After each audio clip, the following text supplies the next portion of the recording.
para tentar ajudar a botar as contas em dia. O projeto do governo Desenrola Brasil está chegando ao final. Termina agora no dia 31. Professor Gilberto Braga, tudo bem com o senhor? Boa tarde. Tudo bom, Cissa. Então, eu queria que, para começar, vamos começar do início, né? Bom, assim, gente, explica para a gente o que é exatamente o Desenrola Brasil, por favor. É um programa do governo federal para tentar ajudar quem está endividado, enrolado. E esse programa ele permite a renegociação desse endividamento das pessoas que contraíram essas dívidas até 31 de dezembro de 2022, porque é um programa que foi lançado em 2023 e vai agora até domingo, dia 31 de março de 2024. Então, quem tem dívidas até R$20 mil, existe um programa do governo que facilita, através de uma plataforma, que o devedor converse com o credor e consiga descontos, parcelamentos, tudo com o intuito de liberar o seu CPF, liberar o seu nome e restabelecer o seu crédito. E o cidadão tem que ter uma renda bruta mensal, assim, de máxima para poder 2 participar? salários mínimos, Cissa. Ele visa exatamente aquela população que ganha, teoricamente, menos, mas que pega a maior massa salarial dos assalariados, dos trabalhadores brasileiros. Então, ele foca nas pessoas que mais precisam e que são aquelas mais vulneráveis à ação de bancos, de juros extorsivos, Sim, de cartão de crédito, cheque especial, pessoas que fizeram compras e se enrolaram com o parcelamento, crediário. Na verdade, está falando da maior parte da população brasileira, né? Agora, quem está dentro desse perfil pode pagar qualquer tipo de dívida?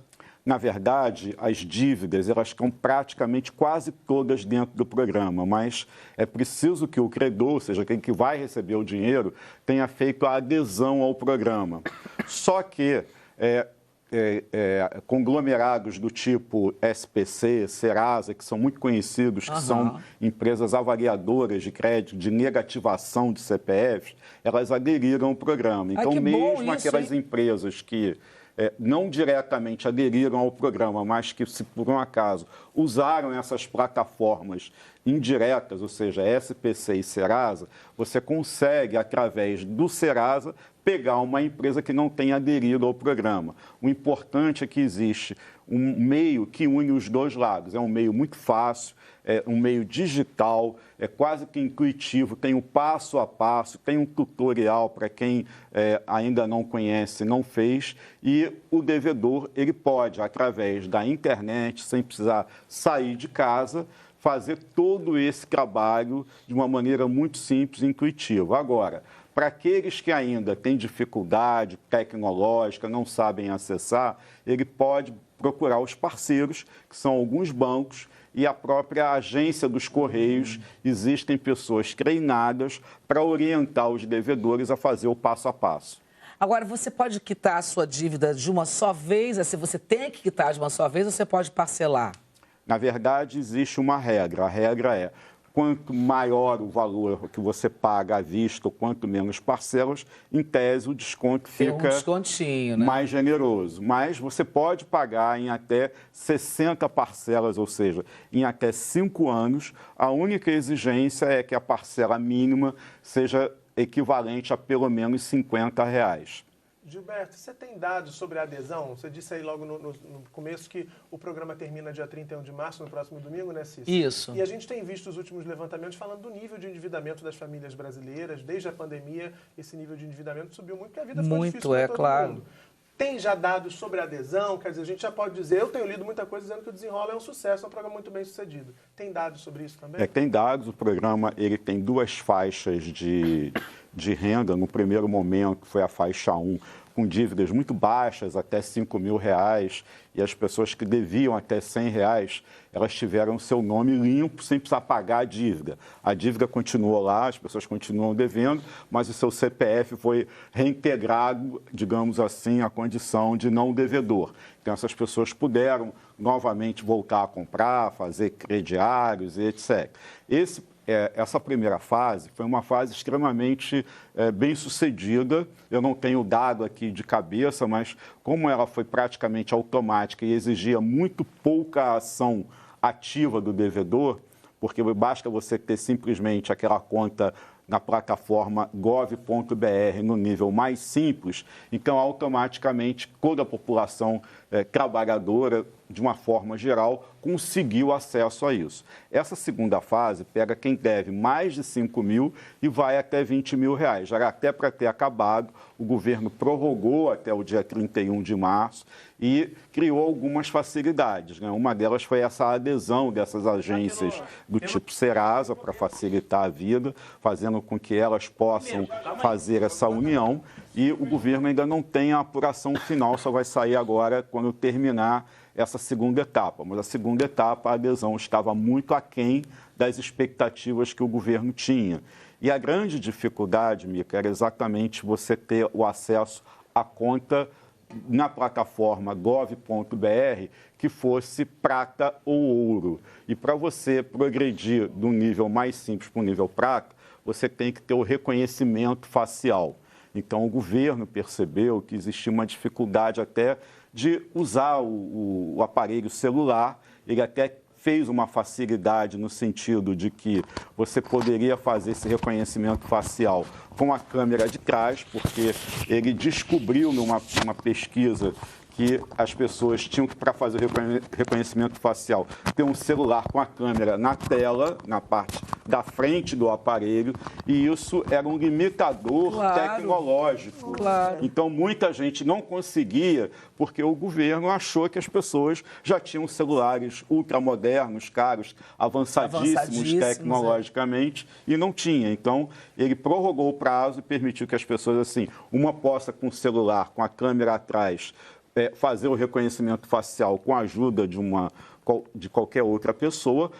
Basta fazer isso, você já sai de um nível mais básico para o nível chamado intermediário na plataforma gov.br, e é obrigatório utilizar a plataforma para chegar no programa Desenrola por uma questão de segurança, para evitar que você receba esses avisos de falsidade, querendo capturar os seus dados. E tem muito golpe, né? As pessoas mandam SMS criminosos, mandam com links, isso é perigosíssimo. Eu vi, eu não aperto nunca. Eu recebo uma porção de vezes, não aperto nada. Pois é uma dica, né? Importantíssima. Olha, você que está vendo, não aperte nesses links aí de mensagens duvidosas. Não aperta no link.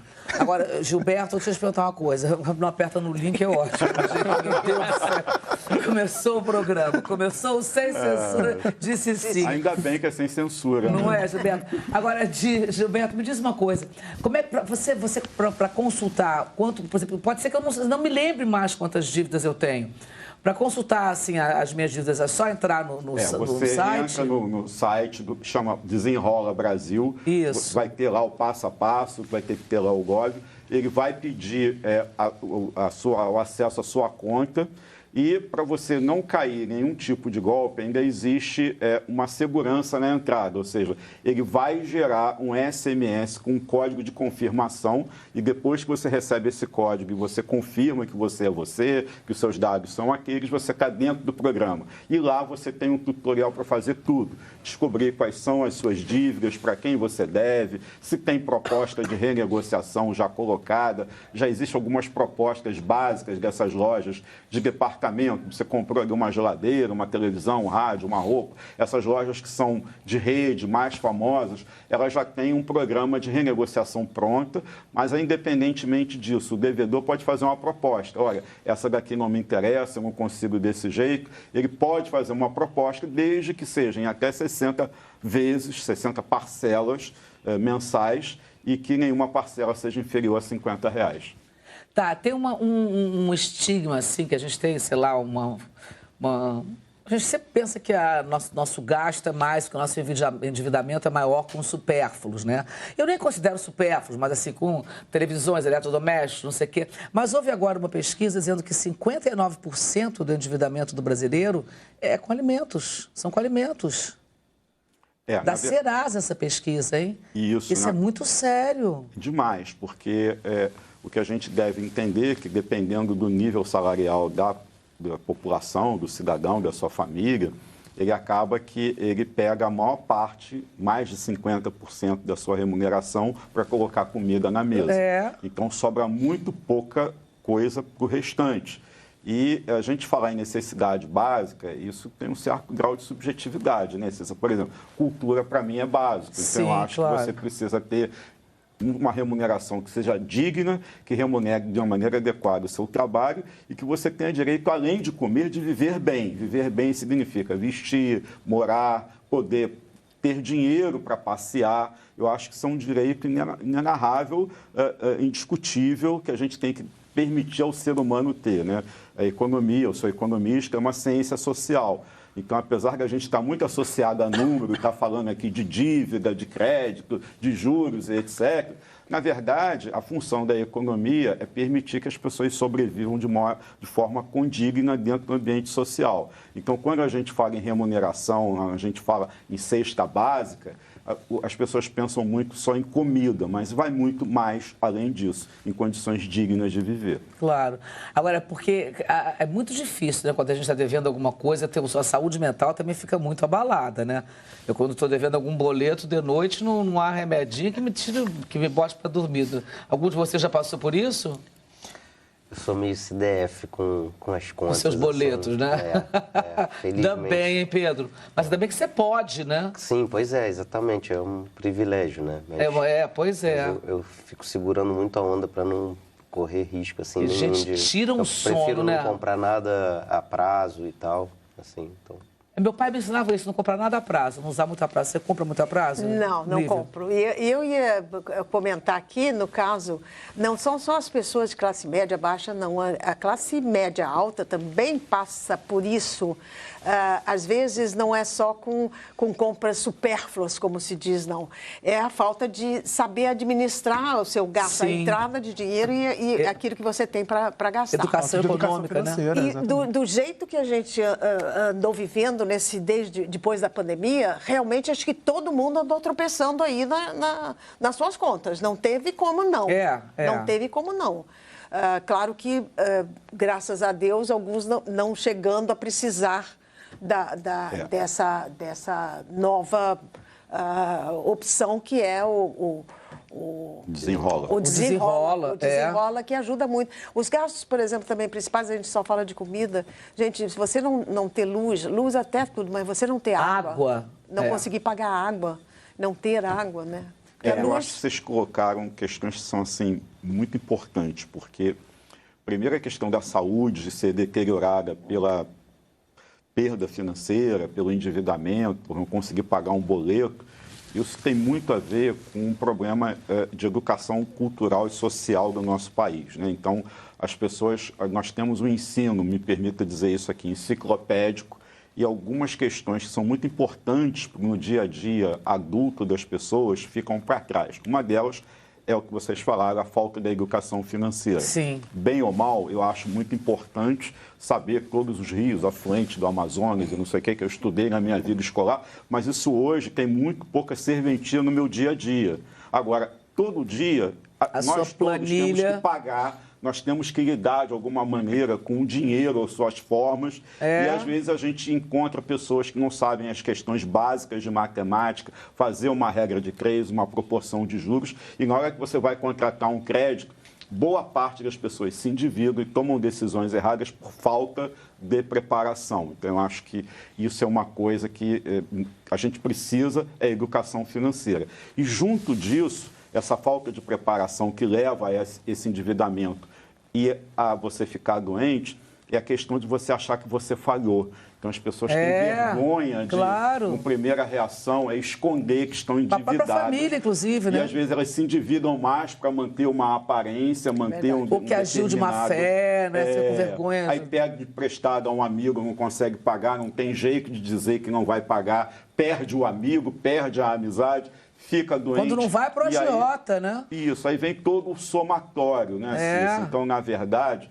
a primeira coisa que a gente diz é: se endividou, ficou enrolado, pare e pede ajuda de especialista. Isso. Tá certo? Por quê? Porque achar que vai cair do céu é muito difícil, milagres acontecem, mas não são todos os dias, nem para todos, e a gente precisa tratar isso de uma maneira diferente. E segundo, chamar a família e conversar, porque não adianta pisar no freio do corte de gastos e os outros continuarem pisando no acelerador da gastança, achando que está tudo bem. Que está tudo bem, exatamente. Você estava falando de educação financeira, eu soube recentemente que tem uma escola, acho que é na Alemanha, que tem uma disciplina na escola chamada Pronto para a Vida, que ensina exatamente como administrar a educação financeira. Olha que interessante. É cada vez mais necessário. Fica a dica, hein, gente? Fica a dica. Gilberto, eu queria te fazer uma pergunta se você tem dicas, Cissa. Eu queria saber se tem dica, porque a gente está falando do desenrola. Mas para evitar que a pessoa se enrole, tem uma dica? Assim, quanto ganha, qual percentual que pode permitir gastar para poder fazer aquilo que você disse, viver bem, ir ao teatro ver a Nívia Maria, poder, né, enfim, curtir um pouco a vida minimamente, mas também ter ali um colchãozinho ali para poder ter uma segurança. Até para não se enrolar de novo, não se enrolar né? no futuro, exatamente. Exato. Olha, como economista, a gente diz que o importante é você ter um orçamento. O orçamento é uma listinha de despesa que você pode colocar no seu planilha financeira, no seu bloco de notas do celular, anotar num papelzinho qualquer. O importante é que seja algo que seja fácil e que você não vai fazer uma vez só e vai esquecer, né? Então, é algo que você consiga acompanhar. E como é que é isso? É muito simples. De um lado, o que entra, ou seja, quanto dinheiro você sabe que você vai dispor do seu salário, das formas que você tem honestas de receber recursos da sociedade em prol do seu trabalho, em prol de receber um aluguel, ou seja lá o que for, tá certo? Uma comissão, um extra ou um freela, como a gente gosta de dizer também. Do outro lado, você coloca as despesas. E tem aquelas despesas que são absolutamente obrigatórias, que são as contas que você tem que pagar todo mês para viver. O ideal é que aquilo que entra seja suficiente para pagar o obrigatório daquilo que você vai gastar. E melhor ainda se tiver uma folga. Esse excedente você pode usar para passear, para fazer uma compra. Eu acho até que teatro é obrigatório. Isso adorei. Gilberto é dos nossos. A gente não A gente não quer só comida, exatamente. Lembra, aqui também não gasta dinheiro em harmonizações, com as coisas assim, entendeu? Tem coisas mais importantes. Pode crer. Eu acho que é comigo, educação e arte, né? Então... Exatamente. Agora, tem algum tipo de dívida que não pode ser negociada, Gilberto?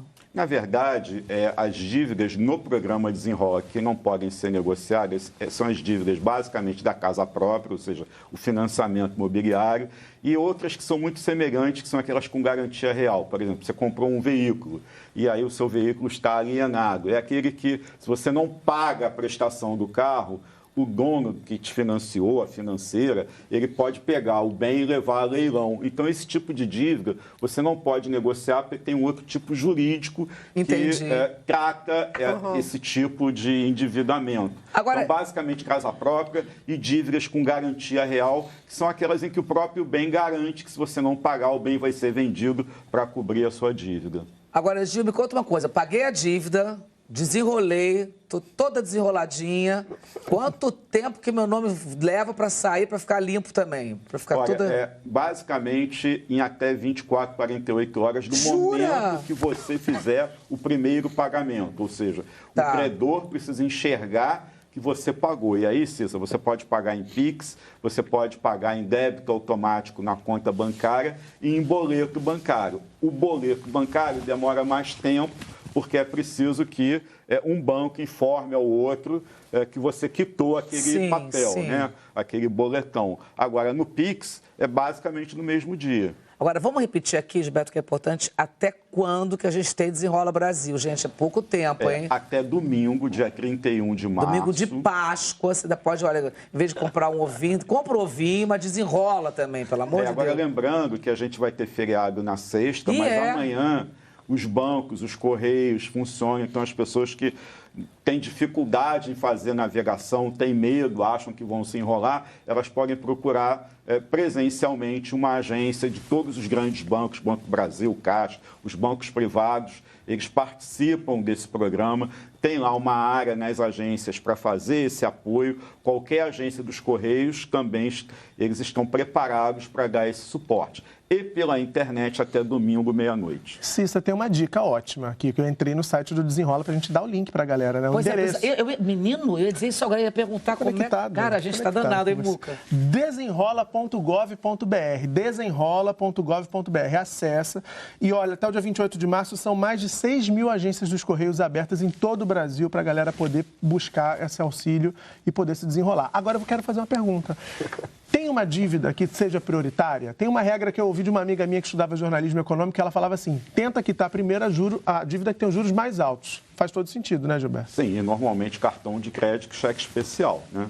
São as duas dívidas que têm as taxas maiores. Até porque tem outras dívidas que você sabe que tem, que você pode fazer naquele rodízio. Então, um mês eu pago a conta do telefone, na outra eu pago a conta da água, porque demora um tempo para cortar o serviço, eu vou pagando aquilo que é mais emergencial, vou fazendo esse famoso rodízio. Agora, ficar devendo para banco e para administradora de cartão de crédito um horror. É um horror. Porque é aquele efeito dos juros bola de neve. Você paga e a dívida nunca acaba, porque os juros cobrados no Brasil eles são muito elevados por conta da inadimplência, por conta dos próprios problemas que você tem aí na economia. Então, importante, só recorrer ao cheque especial se for absolutamente questão de vida ou morte, e cartão de crédito. Se usou, é para tentar se organizar para pagar a fatura integralmente no vencimento. Aproveitar o desenrola também, pagar os amigos. Lógico. Né? Fica a dica, né? Hashtag fica a dica aí. Fica a dica.